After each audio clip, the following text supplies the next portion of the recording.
こんにちは。青森が思っていた以上に雪が積もっていてビビってる。トリックルです。雪が降らない場所で暮らしているとテンション上がるわね。でも住んでいる場所で雪降るのは嫌だけどね。今回は何するの？タイトルの通り青函フェリーで北海道に行くのだ。1日8往復も出ているヤバい会社なのだ。深夜便もあるからいつでも北海道と青森を往復できるわね。11時35分の便を予約したからそれまで遊ぶのだ。まずやってきたのは駅から徒歩1分にあるねぶたの家わらっせ。あの有名なねぶたが見れる場所なのね。館内に入ると出てくるねぶた。迫力あるわ。ここはチケットなしで見れる場所だから来たら見てみてね。620円でねぶたミュージアムに行ってきます。ラッセーラ、ラッセーラ。ミュージアムの中はねぶたの歴史からスタート。内容は自分の目で見てね。実際のねぶたがこれ。思ったより小さい？これは2階からの映像。これが近くからの映像。でかっ。5メートルくらいない？最大のねぶたは幅 9M、 奥行き 7M、 高さ5メートルになるよ。ねぶたって題材があるのよね。このねぶたの題材は脱穀の岩屋伝説。坂の上の田村麻呂が悪道王という蝦夷の修行を征伐した伝説。そんな話があるのね。これは伏録大王妖術を使うって作品。三国志の話にある南蛮征伐に登場する伏録大王。動物や妖術を使い恐れをなした蜀軍の趙雲や義援は陣を引いたという伝説があるのだ。一部のねぶたパーツは触ることができるよ。思ったよりサラサラしている気がするわ。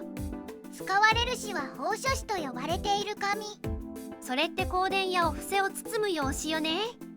室町時代からある伝統的な和紙なのだ。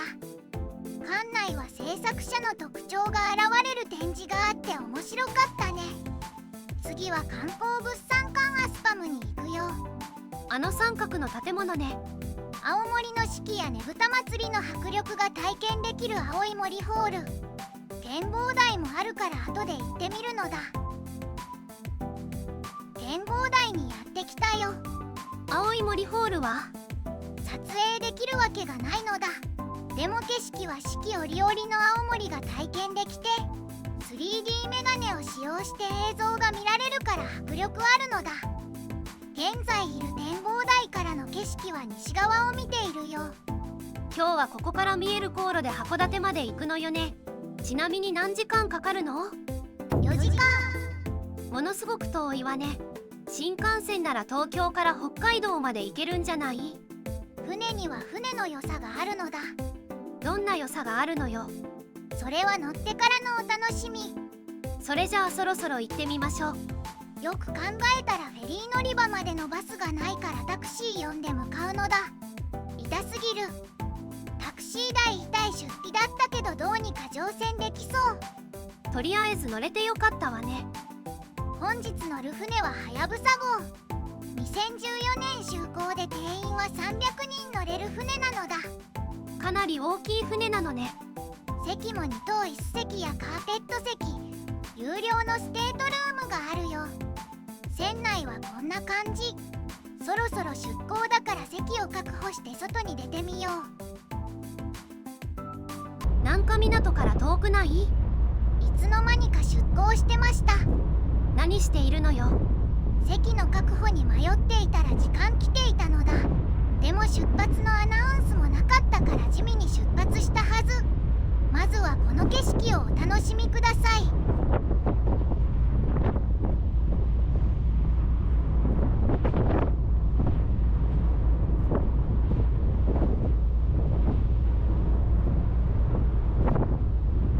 このゆっくりと流れる景色が好きなんだよね。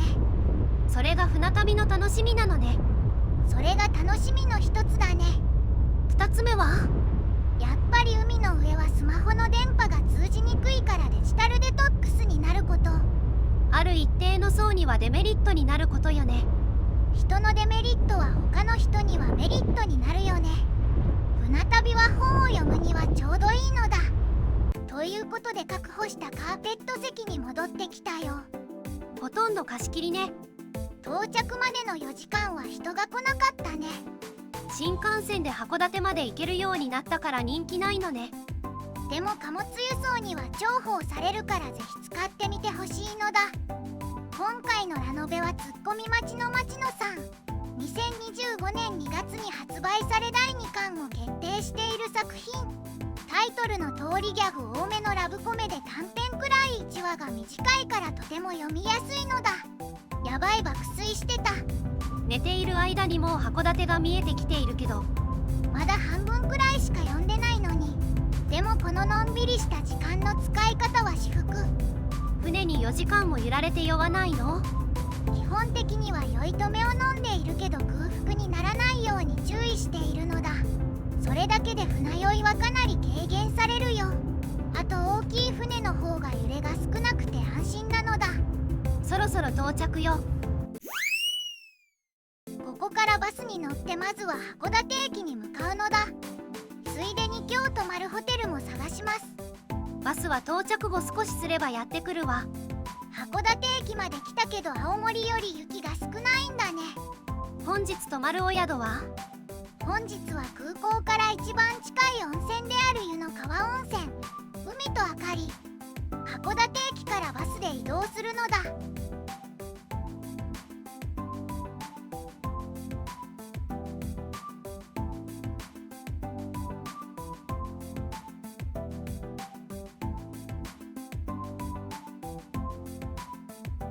本日の部屋はツインルーム。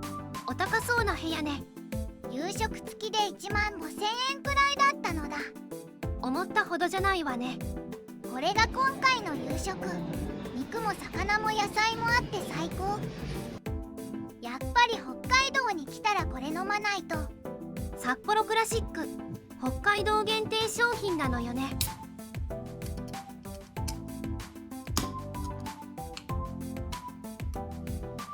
それじゃあいただきます。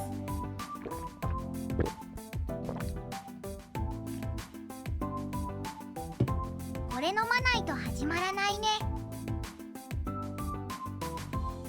おはようございます。部屋の窓から海が見えたのだ。目の前にあるガラス張りの建物は何？あれは熱帯植物園。この後行ってみるのだ。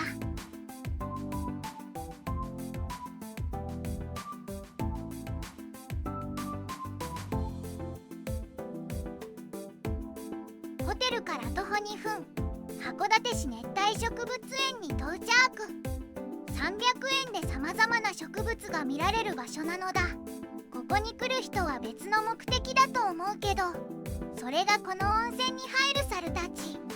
湯の川温泉ならではの光景なのね。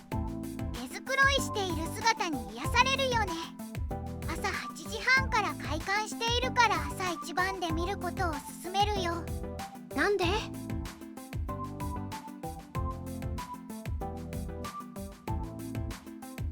そろそろ植物園にも入ってみるよ。当日植物園に行った際に唯一咲いていたのはこのブーゲンビリア。南米原産でお白い花科の植物ね。花言葉は情熱や魅力など色や特徴で名付けられ、ウェディングや告白の際に使われる花なのだ。ということで目の前にあるホテルに戻るよ。他にも見てほしいところあったからぜひ行ってみてね。寒いからホテルの温泉でゆっくりしたいのだ。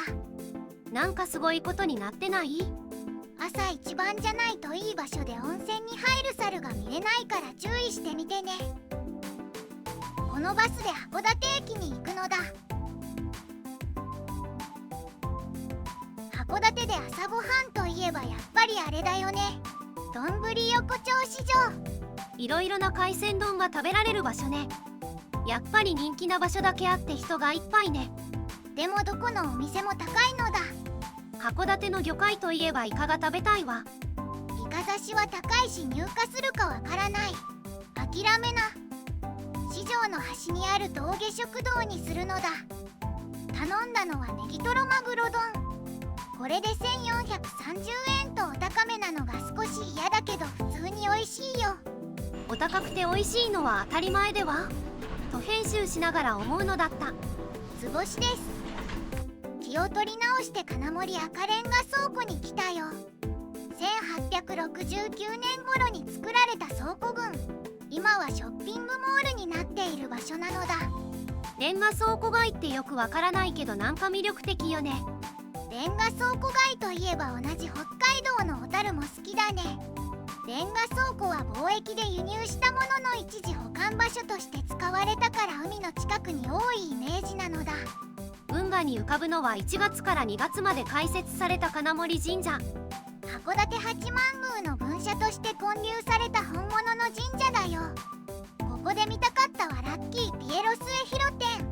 名探偵コナン100万ドルの道しるべに出てきた場所ね。